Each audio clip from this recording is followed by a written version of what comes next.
अगं आय आमच्या शाळेतल्या मास्तरीन बाई घ्या. अगं बाई ग बाई येते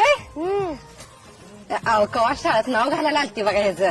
नंतर नाही वा झालं कामामुळे जमतच नाही बघा यायला. करतोय ना अभ्यास नीट करतोय ना. मारून धुपटून त्याला शिकवते. हाय की नाही शिकवायला. तुम्ही काय बी काळजी करू नका. बिंदास राहा. चल बाई येऊ का. मम्मी हे बघ माझी अंजली मिस. अरे पण मागच्या वेळेला वेगळ्या मिस होत्या ना. हा या मंथ पासून मी जॉईन झाली. हे हाय देवांश. अहो तुम्हाला किती कॉल केले तुम्ही आलाच नाहीच. अहो मॅम आम्ही कामात होतो. बोला ना का बोलवलं होतं.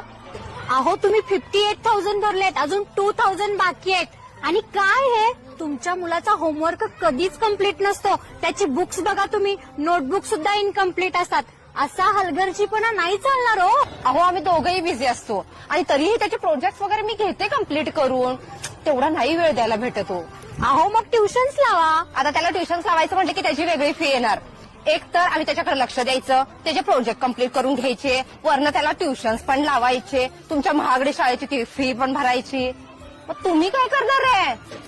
फी तर आम्ही भरतो त्याच्यासाठी कामं करायला पाहिजेत. मग तुम्ही शिक्षक काय करा. प्रत्येक गोष्ट जर आम्हीच मुलांकडून करून घ्यायची असेल मग एवढ्या महागड्या फी भरून तुमच्या शाळेत पाठवूच कशाला. जिल्हा परिषदेतच पाठवतो की पुढच्या वर्षी शाळाच बदलतो.